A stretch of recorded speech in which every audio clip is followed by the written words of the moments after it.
Comment est-ce que tu fais pour prendre la base que tu as aujourd'hui et vraiment le faire passer au niveau supérieur, tu vois? Si tu touches, mettons, on va dire, OK, on a dit tout à l'heure 3%, peut-être moins, mais on va partir sur 3%.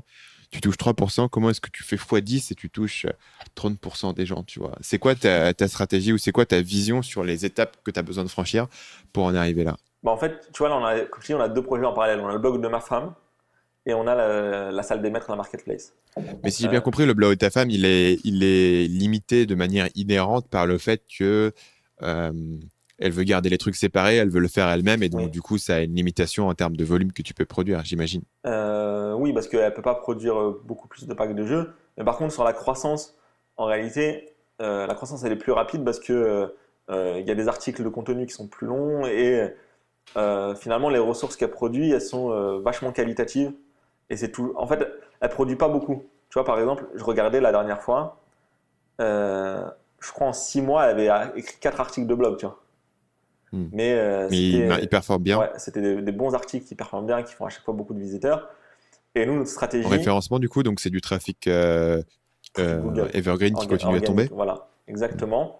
Et ce qu'on faisait pour faire grossir la liste email sur ce blog-là, c'est quand on voit qu'on a un article qui commence à prendre, très souvent dans les articles, il y a des ressources à télécharger, des trucs gratuits à télécharger. Et bah ça, on met comment on appelle ça, un content locker. C'est où le mec il doit mettre son adresse mail pour pouvoir télécharger le PDF. Et, Ouais. euh, et ce qui fait qu'à chaque fois, on récupère beaucoup d'adresses mail qui nous permettent d'alimenter la prochaine promo. Quand on lance une prochaine promo, en fait, le mec il rentre dans la séquence de mail, il reçoit son truc gratuit. 2 jours après, il reçoit un truc sur ma femme qui explique sa vision de la pédagogie par le jeu. Tu vois. 3 jours après, il reçoit 2 jeux gratuits, tu vois, des jeux PDF, en fait des extraits des packs. Et un jour après, il reçoit l'offre. Tu vois. Il reçoit une offre en lui disant tiens, en fait, si ça t'intéresse, tu as un an de maths pour les CE2, CM1 ou CM2, tu peux télécharger sur cette page. Donc là, ils arrivent sur une page de vente.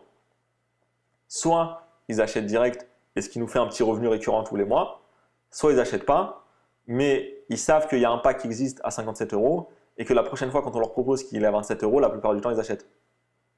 Et du coup, ça permet d'avoir une croissance euh, pas mal sur ça. On met du Facebook Ads.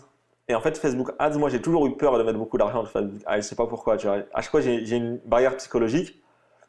Et, euh, et Et pourquoi est-ce que t'es à quel budget aujourd'hui sur Facebook?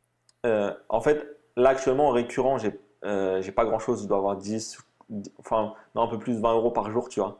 En récurrent sur quelques ressources où il y a des trucs à télécharger. Parce que j'ai l'impression que dès que je laisse les campagnes trop longtemps, tu sais, le coût par lead, il augmente à fond. Et en fait, là où j'utilise vraiment la pub, c'est quand on fait une promo.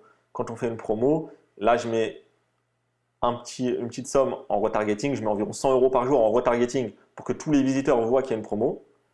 100 euros Et par jour, retargeting, les gars, ils sont saturés, non? ils sont saturés. Je sais pas combien de personnes ouais, Non, ils peuvent plus non, t'échapper, quoi. il y a 10 Tu 000, les hantes dans leur sommeil. il y a Je 10 pense que, 000 personnes dans la liste email et dans le pixel, il doit y avoir, je sais plus, franchement, quasiment 50 000 personnes. Tu vois.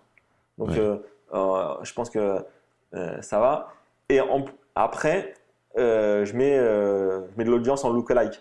Tu vois. Comme ça, je Ouais. me dis, s'ils voient la promo, même s'ils n'achètent pas, très souvent, ça fait grandir la page Facebook à ce moment-là et ils sont là pour la prochaine fois. Quoi. Et, euh, et du coup, je pense qu'on pourrait mettre beaucoup plus d'argent en pub Facebook et faire grossir la machine. Mais là, je voulais me focaliser sur la salle des maîtres. Euh, pour le moment, j'ai pas encore trop mis de la pub Facebook parce que, en fait, comme tu l'as dit tout à l'heure, le problème de l'œuf ou la poule, et je voulais pas qu'ils arrivent sur une coquille vide, tu vois. Ouais, ok. Je voulais pas que Ouais. des créateurs arrivent et se disent ouais, mais je vais être tout seul, et que des clients arrivent et se disent ouais, mais finalement, il n'y a rien à télécharger. Là, ça commence à se remplir de manière organique. On commence à avoir des ressources dans tous les niveaux, on commence à avoir des ressources dans toutes les matières.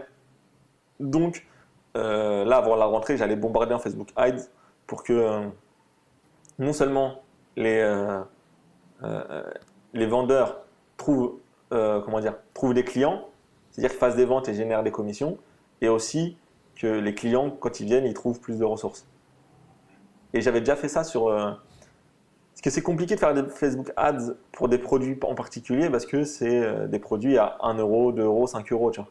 Et donc c'est compliqué de rentrer dans ces frais. Mais je l'ai fait, Sauf si tu calcules ça sur la valeur client finale. voilà. C'est ce que j'ai fait. Et il y a une des créatrices qui avait mis un produit à 5 euros, justement. Et comme j'ai vu qu'elle en vendait quelques-uns en organique, je me suis dit, bah tiens, pour la faire kiffer, je vais booster un peu en Facebook Ads. Et du coup, euh, quand tu vends en 5 euros, il y a 2,50 € pour la créatrice, 2,50 € pour la plateforme. Et moi, j'avais Mm. réussi à générer des ventes sur Facebook qui me coûtaient environ 3 euros. Tu vois. Donc, moi, j'étais en négatif. Mais pour la vendeuse, bah, elle était contente parce qu'elle avait gagné ses commissions. Et en plus, ça permettait d'avoir des nouveaux clients qui vont être retargetés sans cesse sur Facebook et qui finalement vont peut-être C'est clair consommer que plus. c'est clair que bon, faut compter aussi les frais Stripe, etc. Mais super, mettons dans ce cas-là, si on prend pas en compte les frais de transaction, 50 centimes pour générer non seulement un email mais un acheteur, c'est clair que c'est gagnant, quoi. Il suffit que la Bah oui. personne achète un deuxième produit et déjà tu es dans le positif. Surtout que je pense que sur l'année, les gens vont acheter pas mal de produits. Salut, c'est Stan, j'espère que vous avez apprécié cet extrait du podcast Marketing Mania. Bien sûr, vous pouvez retrouver l'ensemble des épisodes du podcast, y compris les instructions sur comment vous abonner sur l'application Apple Podcast ou sur votre téléphone Android en vous rendant sur mon site à l'adresse marketingmania.fr/podcast. Je vous ai mis le lien dans la description de cette vidéo.